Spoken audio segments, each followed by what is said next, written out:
The visualization project.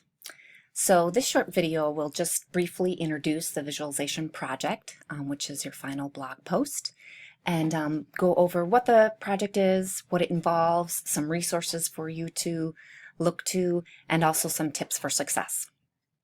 So first of all, the purpose of this assignment is really just to engage you in some writing or composition, I should say, and visualization. So for you to have experience working with those tools as vehicles to deepen learning.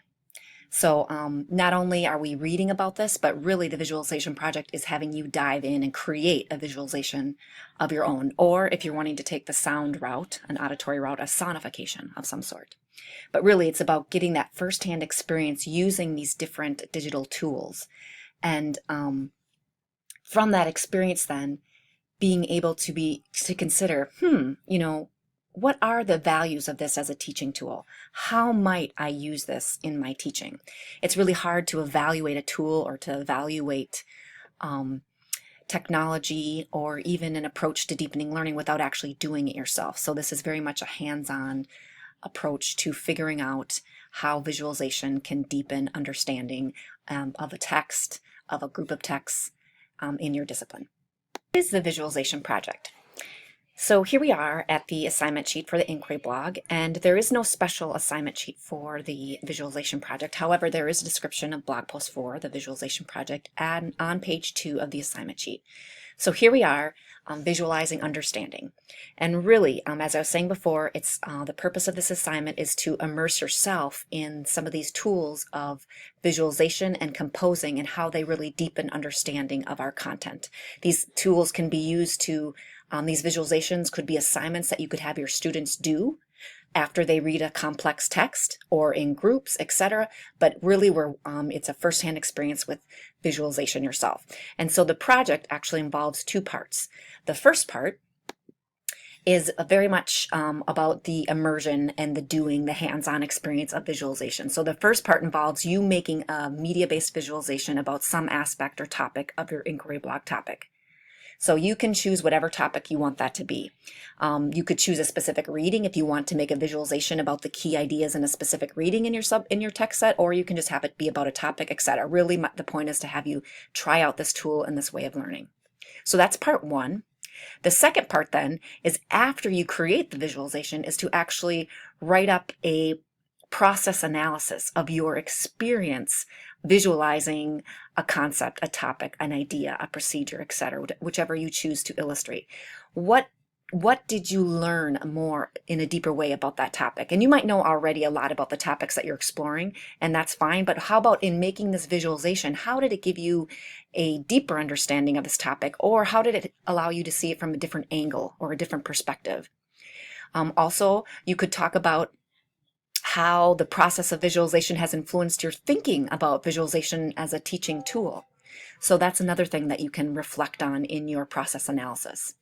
So that's the part 2. So there are the 2 parts. So keep in mind that there are 2 parts. You create the visualization and then you have the process analysis component of the visualization. And both of these parts are included in blog post 4. Now that you have a better understanding of what the visualization project is and its various parts, or its 2 main parts, you might be thinking, okay, what are my next steps? And so your next steps are really just to start exposing yourself to the different types of visualization, the different platforms, digital platforms for visualization, but also the different genres of visualization that are starting to emerge as we have more and more communications online. So on this page, and I know many of you have seen this already or are soon to see this page, on this page there I have kind of summarized some of the main visualization genres that are emerging online.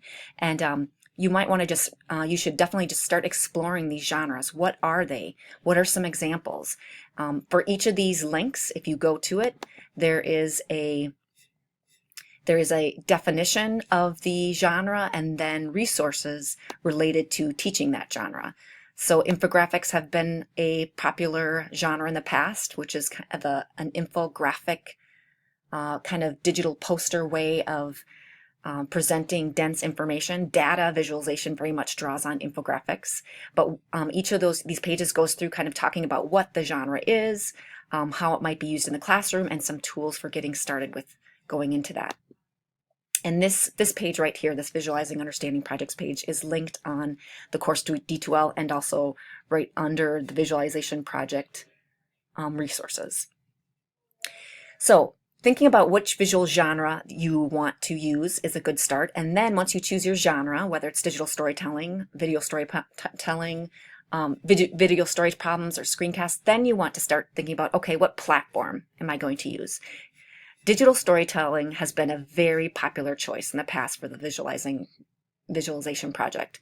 And based on what I've seen so far this semester, it seems like many people are interested in making a digital story as well for their project. So once you have your genre chosen, then you would need to start thinking about what platform will I use. So the platform you could use for digital storytelling could be iMovie, it could be Movie Maker, or there's the web-based WeVideo, WeVideo, which is a free, there's a basic package that's available free. That's an online form of video editing. So those would be your platforms. So you want to decide on your genre and then your platform. But before doing that, you might want to think about, well, what topic do I want to illustrate? Because depending on what your topic is, that will very much influence which genre you choose. So if you're wanting to illustrate something that's very narrative based or chronologically based, a digital story might be a very helpful way to do that. Also, a interactive timeline could be something very helpful in that. So depending on what you're illustrating, that will make a difference. As where if you're illustrating a procedure, a multi-step procedure, then a screencast might be a good genre to illustrate that procedure or that process. So those are some of the questions you need to think about when choosing your genre, and then you can start to choose your platform. Another thing to think about once you have an idea of what topic and maybe what genre and platform you want to use, then you might want to start looking at some of the examples. There are many examples here from past students that have been made that you can look to.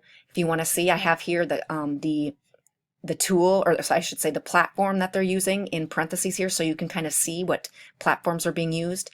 Most of these platforms are still active. However, I do believe that one or Capsules or and another online like timeline tool are no longer available, but there are many others that have stood up in its place. So this is a great site. Oops, just go right back here. This is a great site that'll be a resource as you go along in deciding on your own project. As we can get to that page, there we are. So this will be a good resource to come to for examples, etc. So now I'll go over some quick tools and hints, or I should say hints for success. As you go forward with diving into your own visualization and then pulling yourself out and reflecting on your experience, here are some tips for success. And this is from using visualization projects, big and small, since 2007. I've been using these visualization projects with teachers and as a way to come at our learning from a different angle. So these are some tips for success. First of all, build in time to experiment with the tool. For many of you, this may be your first time using the tool, so give yourself time to figure it out. Play with the tool. What is it good at? What is it not good at? How is it clunky? How is it helpful? So give yourself that time to do this. Don't just expect yourself to go in there, pound this out, and be done with it. More than likely, you are going to have a time or two where your program might crash and you might have to go back. You might lose information and you might have to go back and redo parts. So build in that time for mini failures to have, but very educational failures.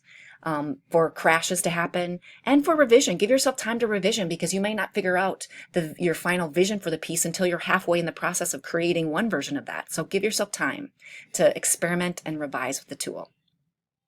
Also, look to other examples for inspiration and for ideas of how you might visually represent your ideas.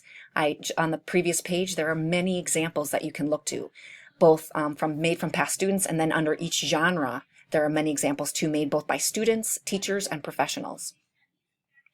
Next, when you're in the process of getting to know your tool, seek out tutorial videos online.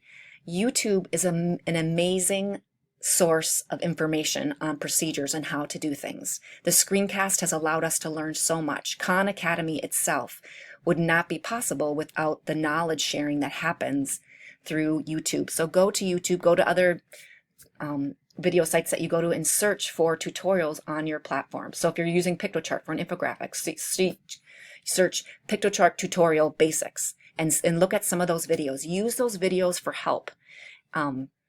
And see what it's like to be on the user end of those videos, especially if you're creating a tutorial video. So seek out and view the tutorial videos. Also, during your process, be aware and curious about the tool's potentials as you're using it. Not only are you like, oh, wow, I can do this, I can do that, but also to have that teacher, that educational design, instructional design cap on as well, and thinking about, how might I use this in my classroom? How might I use this to help students read primary documents in a more critical way? Ooh, how might I use this tool to help my students be more critical listeners of public speeches or of choral works from the 18th century? So as you're creating this yourself, also be critical, or I should say, be aware and thoughtful and curious about the tool's potentials for learning. And then last but not least, after you've emerged from this very productive space of visualizing some aspect or topic, also build in that time to critically reflect on your practice, to pull yourself out of the process and look back and think, wow, how did making that infographic, making that digital story bring me deeper into understanding this topic? How did it help me see the topic in a new way? How did it help me see using visualization in my classroom in a new way? So give yourself time to answer some of those questions in the second part of the visualization project, which is to reflect on your process. So those are some tips for success. If you have any other questions, feel free to email me. And really, I do wish you much fun and professional play with this project. There is a lot that can be learned when we allow ourselves to play and mess up and experiment with new tools. Have a good day.